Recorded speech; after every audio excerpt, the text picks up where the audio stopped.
పడ్డదనేది మనం ఎలా అర్థం చేసుకోవాలి సార్? అంటే ఇక్కడ బేసిక్గా ఛత్తీస్గఢ్తో ఒప్పందం సందర్భంలో అక్కడ మార్వా విద్యుత్ ప్లాంట్ నుంచి తెలంగాణకు దగ్గరగా ఉంటుంది, సో ఇక్కడ పవర్ సప్లై చేస్తామని ఆ రోజు ఒప్పందంలో మెన్షన్ చేసింది ఛత్తీస్గఢ్ ప్రభుత్వం. అయితే మార్వా విద్యుత్ ప్లాంట్ నిర్మాణమే 3 ఏళ్ల సమయం పట్టింది. ఈ 3 ఏళ్ల సమయం తర్వాత తెలంగాణ ప్రభుత్వం మీద 2600 కోట్ల రూపాయల అదనపు భారం పడింది. అది మీరే పడాల్సిందే, మీదే బాధ్యత అంటూ ఛత్తీస్గఢ్ ప్రభుత్వం చేతులు దులుపుకుంది. సో ఈ డిలేకి అసలు ఎవరు రెస్పాన్సిబిలిటీ సార్? 3 ఏళ్ల పాటు ఆ ప్లాంట్ నిర్మాణమే డిలే అయింది. అంటే 3 ఏళ్ల పాటు ఒక్క యూనిట్ కూడా తెలంగాణకు విద్యుత్ సప్లై కాలేదు. కానీ కేసీఆర్ రాసిన 12 పేజీల లేఖలో ఈ మార్వా విద్యుత్ ప్లాంట్ గురించి ఏమని రాశారు అంటే, అప్పట్లో ఆ మార్వా విద్యుత్ ప్లాంట్ ఏదైతే ఛత్తీస్గఢ్ తెలంగాణ కరెంట్ ఇస్తామని చెప్పిన ప్లాంట్ నిర్మాణం ముగింపు దశలో ఉంది. ఇంచుమించు అదే సమయానికి పీజీసీఐఎల్ లైన్ కూడా పూర్తయ్యే అవకాశం ఉండటంతో మార్వా విద్యుత్ కొనుగోలుకు పీపీఏ చేసుకోవడం జరిగింది అనేది కేసీఆర్ చెప్తున్నమాట.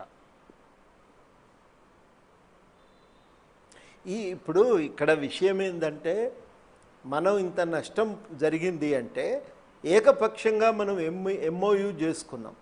ఆ ఎంఓయు అనేది సంపూర్ణంగా ఛత్తీస్గఢ్కు అనుకూలమైనటువంటి ఎంఓయు. ఈ మాట అప్పటి ఎనర్జీ సెక్రటరీ కూడా స్పష్టంగా చెప్పిండ్రు కదా. చెప్పిన తర్వాత కూడా ప్రభుత్వం ఆ నిర్ణయాలన్నింటినీ కూడా దాచిపెట్టి మరి ఇవాళ తీసుకున్నటువంటి రూపొందించుకున్నటువంటి విధానాల వల్ల తెలంగాణ నష్టపోయింది. వాళ్ళ కరెంటు వాడినా వాడకపోయినా డబ్బులు ఇస్తామని, మీరుంచే అనుకున్న దానికంటే మేము తక్కువగా ఉంటే కూడా మేము దానికి డబ్బులు ఇస్తామని, ఈ రకంగా వాళ్ళకి ఎంత ఖర్చు అవుతుంది ఏంది అనేది ఒక నిర్ధారణ కూడా చేయకుండానే ఎక్కువ ఖర్చుకు మనం కొనటానికి ఒక ఒప్పందం చేసుకున్నాం. ఇవన్నింటి వల్ల ఇవాళ జరిగిన నష్టానికి బాధ్యత ఎవరు అంటే, అక్కడ ఒక కీలకమైన సమస్య ముందుకొచ్చింది. ఇవాళ అధికారులందరూ కూడా నిర్ణయం తీసుకునే కాడ కరెక్టే తీసుకున్నారు. దానికి అప్పటి అధికారులు అని చెప్పి అధికారులను ఎత్తిన రుద్దే ప్రయత్నం కేసీఆర్ చేస్తుంటే, ఒకరి తర్వాత ఒకరు అధికారులందరూ ఏం చెప్తున్నారో ఆ నిర్ణయం అప్పటి ముఖ్యమంత్రి ఆదేశాల మేరకు మేము తీసుకున్నామని. ఇవాళ స్పష్టంగా మాజీ ముఖ్యమంత్రి గారు దీనికి బాధ్యత వహించవలసి ఉంటుంది. వారు జిమ్మెదారీ తీసుకోవాల్సిన అవసరం కూడా ఉంది. మీరు చెప్పినట్టుగా ఎనర్జీ సెక్రటరీ ఎందుకు వెళ్ళలేదు ఛత్తీస్గఢ్కి? ఎందుకంటే తప్పులు చూపిస్తున్నాడు కనుక ఆ ప్రాంతానికి వెళ్ళి తెలంగాణకు ఇంత విద్యుత్ అవసరం, అక్కడ పవర్ ప్లాంట్ నిర్మాణం కాకముందు ఒక నిపుణుల కమిటీ వెళ్ళి పరిశీలించిన తర్వాతనే తెలంగాణకు విద్యుత్ అవసరం అనేది తెలుసుకోలేదంటారా మీరు? తెలుసుకోలేదు కదా.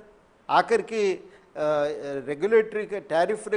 ఎలక్ట్రిసిటీ రెగ్యులేటరీ కమిషన్ కూడా మనం ఈ ఒప్పందం అనేది తెలంగాణకు నష్టం చేస్తుంది, తక్షణం ₹3.90 ఇస్తే కొనుక్కుందురుగాక, కానీ మాత్రం మొత్తం మీద ఈలోగా తాత్కాలికమైన ఈ ఏర్పాటు మీరు వీలైనంత తొందరగా దాన్ని శాశ్వతమైన ఒప్పందంగా మార్చుకోండి. ఆ రకంగా ఒప్పందంగా మార్చుకున్నాక మళ్ళీ మా రెగ్యులేటరీ కమిషన్ ముందుకు రావాలి అని చెప్పిండ్రు. దాన్ని కూడా బేఖాతరు చేసిండ్రు కదా, దాన్ని పక్కన పెట్టిండ్రు. సెక్రటరీ గారు చెప్పిన సూచనలను పక్కన పెట్టిండ్రు. ఏంటంటే అర్జెంటుగా అప్పుడున్న పరిస్థితుల్లో ఆ మాత్రం నిర్ణయం తీసుకోకపోతే కరెంట్ రాదు తెలంగాణకి, మనం అంధకారంలో మొగ్గిపోయే వాళ్ళం, మేం చేయబట్టి తెలంగాణ నిలబడ్డది అని అన్నారు. కానీ ఈ నిర్ణయాల వల్ల జరిగింది ఏంది? ఒకటి, మనం ఎక్కువ ఖర్చు కొన్నాం. వాళ్ళు తక్షణం అమలు చేయకపోవటం చేత, హామీ ప్రకారం అనుకున్న తేదీకి ఇవ్వకపోవటం చేత బయట ఎక్కువ ధరకు కొన్నాం. మనం 15 నుంచి 20 రూపాయల దాకా కూడా కొన్నాం. ఈ రకంగా ఎక్కువ ధరలు కొని 5 రూపాయల నుంచి మొదలు పెడితే 20 రూపాయల దాకా ధరలు పెట్టి కొన్నాం మనం. అది అదనపు భారం అయింది మనకు. ఆ భారం కూడా మనమే భరించినాం. చివరాఖరికి ఏంటంటే ఛత్తీస్గఢ్ కరెంటు ఖర్చుగా ఉన్నదని చెప్పి, ధర ఎక్కువ ఉన్నదని చెప్పి మనమే ఏకపక్షంగా అక్కడ కరెంటును మనం ఆపుకున్నాం. ఇవాళ వాళ్ళకి ఇంకా అప్పుబడే ఉన్నాం, ఆ అప్పు మనం చెల్లించవలసిన అవసరం కూడా ఉన్నది. ఇవాళ అన్నీ కూడా తప్పులు బాధ్యత ఎవరు అంటే, ఇప్పుడు అధికారులు చెప్పిన నిర్ణయం ప్రకారం మాజీ ముఖ్యమంత్రి గారి బాధ్యత వహించాలి. సార్, ఒక్కసారి వేణుగోపాలరావు గారి దగ్గరికి వెళ్దాం. వేణుగోపాలరావు గారు, ఒక్కసారి ఛత్తీస్గఢ్ డీల్ గురించి మనం మాట్లాడుతూ ఉన్నాం. కోదండరామ్ గారు చెప్పింది కూడా మీరు విన్నారు. ఇక్కడ ఈ డీల్లో ఒకటి, ఏదైతే మార్వా విద్యుత్ ప్లాంట్ నిర్మాణం ఆలస్యం కావటం వల్ల 2600 కోట్ల రూపాయలు తెలంగాణ మీద భారం పడింది ఒకటైతే, రెండోది ఇంకా పవర్